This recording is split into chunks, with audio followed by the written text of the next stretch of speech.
Welcome back, everyone. Welcome to another episode of 50 Questions with Salome Osifo. And the question today is, if you were to have a conversation with someone in the Bible, like a Bible character, who would that be and why that person? There must be a reason why you want to ask the person, want to have a conversation with the person. And for me, I think I have a lot of persons I want to ask a question, but definitely I have one that anytime I think about him, I picture his story, I always end up crying, and that person will be Stephen. Stephen in the New Testament, out of the Apostle. Stephen was a deacon, full of the Holy Spirit, of good character, joined the apostles to preach the gospel, to serve. There was a scenario in his life that really got to me, and that is the area of where he was stoned to death. Like, he was stoned to death. That was not even the height of it. The height of it was, while being stoned to death, he was still praying, begging for mercy for the people that were stoning him. Like, bro, are you for real? You are in pain. You are being stoned for what you believe in. You are being persecuted. But in that midst of pain, I could just begin to imagine it. Your bones were being broken. Being stoned to death is different from, being beheaded, that's instant death. Being shot, those are instant death. Being stoned to death, it means it's like a gradual torment.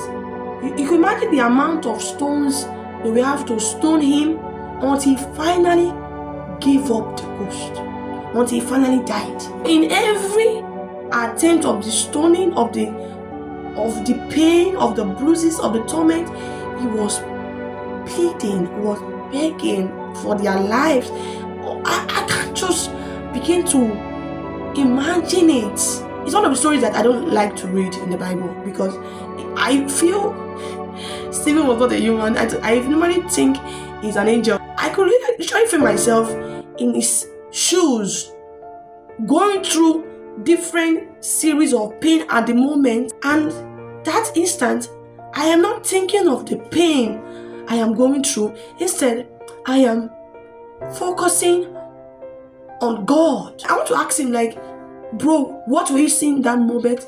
What were you feeling that made you to forget all the pain?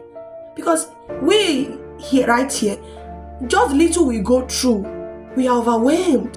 But I can't just begin to imagine how someone in that kind of state could be in that level of pain and still bothered about the people. It only shows how deep the love of God is. It's one part of the Bible that I don't like reading. I like skipping the story because it's so raw. We are quick to curse, to swear, to give out all manner of vulgar words. But Stephen didn't do any of that. Stephen didn't even have time to hate, to be bitter.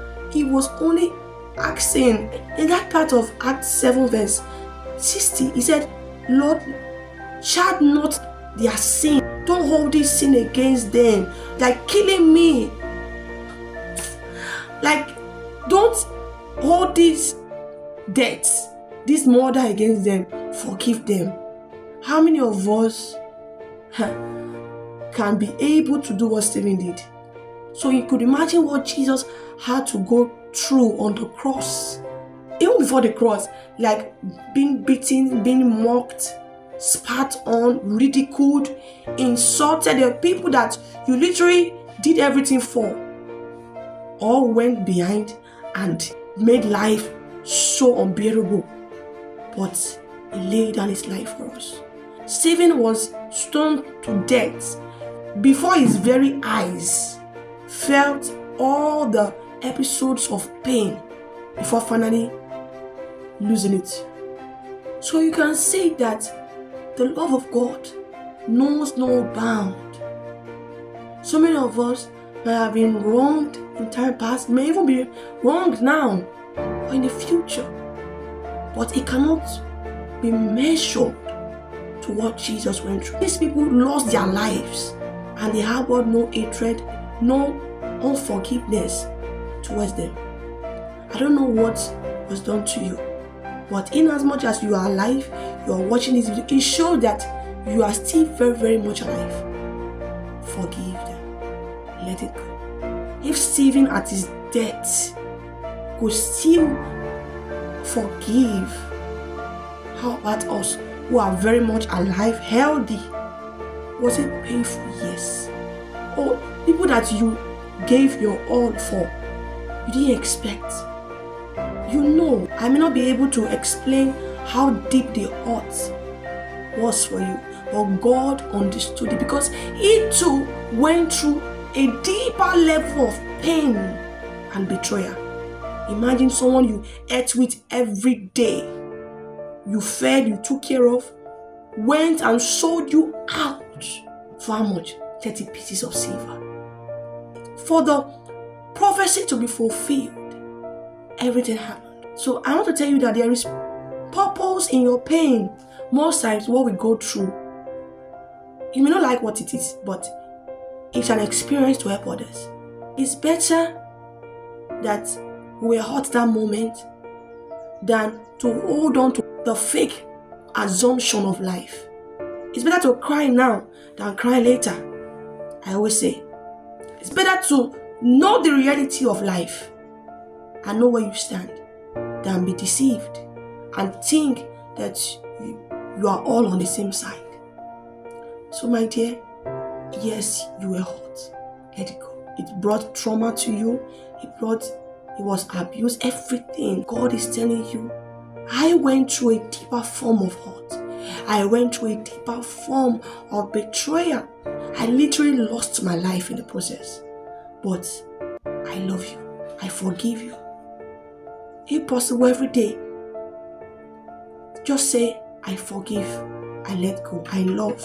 Because Christ loved me, forgave me, and gave Himself for me. If Christ can do that, why can't you? Why can't you let go?